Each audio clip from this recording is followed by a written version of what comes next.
After a few decades of selling real estate and working with agents and leaders, I know one thing for sure. Most agents hate doing a comparative market analysis.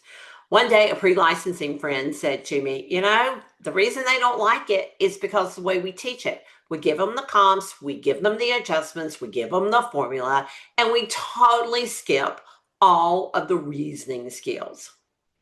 That's exactly right. Hi, my name is Joe Mangum, and I deliver clear and candid wisdom for agents and leaders who'd rather grow than guess. We have made pricing feel like a math test, and that is not the way pricing works. And because of that, several myths have gotten established. So let's break some of those myths down. Number one, a CMA is the definitive process for establishing value. Let's clear it up. Agents do not establish value. Only appraisers are licensed to say the word value. We establish probable sales price. And the CMA, well, it's part of it. It is the historical part that shows you what has happened in the past. Doesn't show you about what happens now.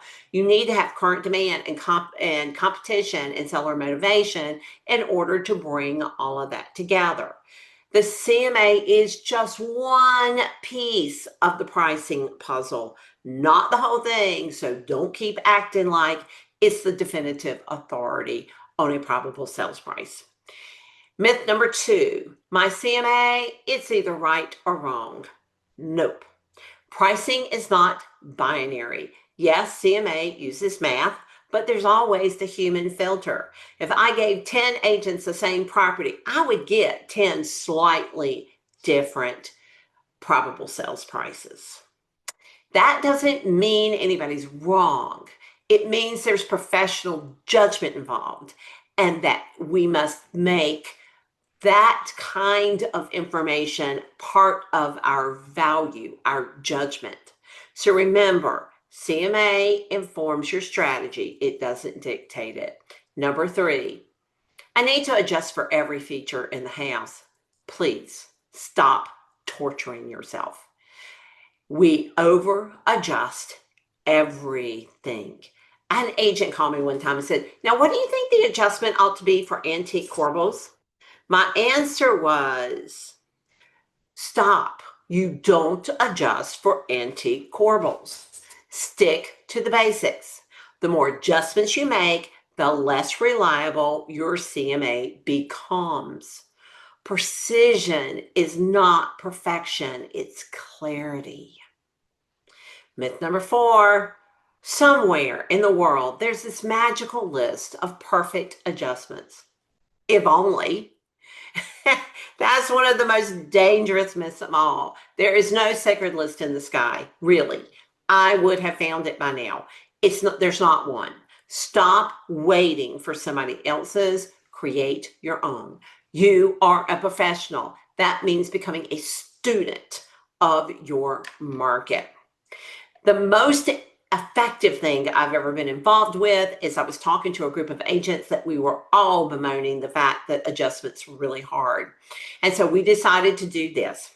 We decided that once a week, we would walk into a conference room and one of us would have an appraisal. And we would go through that appraisal and we would start looking at things like price differences on garages and baths and square footage. We would start understanding all the different things the appraiser had done. And it took no time at all, just a few weeks, before we found the common threads, the truth about adjustments in our area. And we had a whole new level of confidence in our pricing skills. Think about it. Just go find some other people who are equally interested and start the process. We just called buyers and asked them if we could have copies of their appraisals so we could study them. It was that simple. And now, myth number five. I don't need to know about CMAs because my online program does it for me. I get it. You have this cool piece of software that shoots out this gee whiz CMA with cool graphs and lots of colors on it. Why wouldn't you present that? Well, let me tell you. Here's the problem. You have to understand it to present it. And many times they just shoot them out and you don't really understand it. But in order to explain it and defend it to your seller, you have to be able to do a deep dive. So that's your job. Understanding your CMA so you can educate and defend. All right, that's the end of my myth list, but here's my final thought. Pricing is not about guessing. It is about growing your judgment.